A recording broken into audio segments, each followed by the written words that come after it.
इंसान ने आसमान को नाप लिया है, मंगल पर बस्तियां बसाने की तैयारी है। लेकिन क्या आपको पता है कि हम जिस जमीन पर खड़े हैं उसके ठीक नीचे क्या है?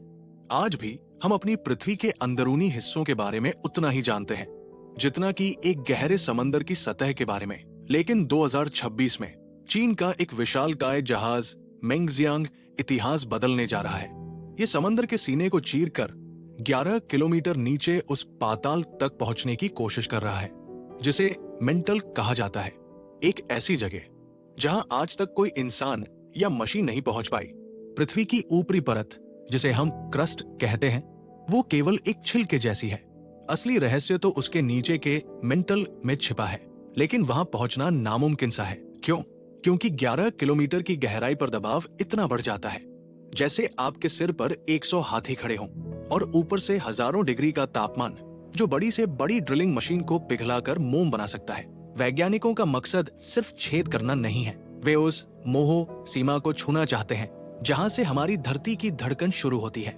यहीं से हमें पता चलेगा कि विनाशकारी भूकंप कैसे आते हैं, टेक्टोनिक प्लेट्स असल में कैसे हिलती है, और सबसे बड़ा सवाल, क्या पृथ्वी के इस अंधेरे हिस्से में भी जिंदगी का कोई ऐसा रूप मौजूद है जो बिना सूरज और बिना ऑक्सीजन के हजारों सालों से जी रहा है? लेकिन ये मिशन खतरनाक भी है।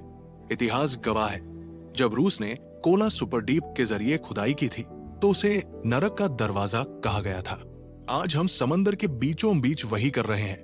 कुछ लोग इसे पाताल का दरवाजा खोलने जैसा कह रहे हैं।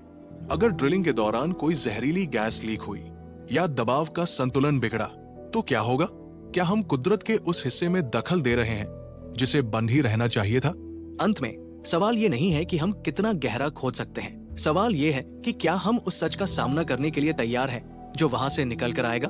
मेंगजियांग का ये सफर विज्ञान की जीत होगी या कुदरत की आखिरी चेतावनी? आपको क्या लगता है? अपनी राय कमेंट्स में जरूर बताएं, और ऐसी ही अनसुनी कहानियों के लिए सब्सक्राइब करना न भूलें।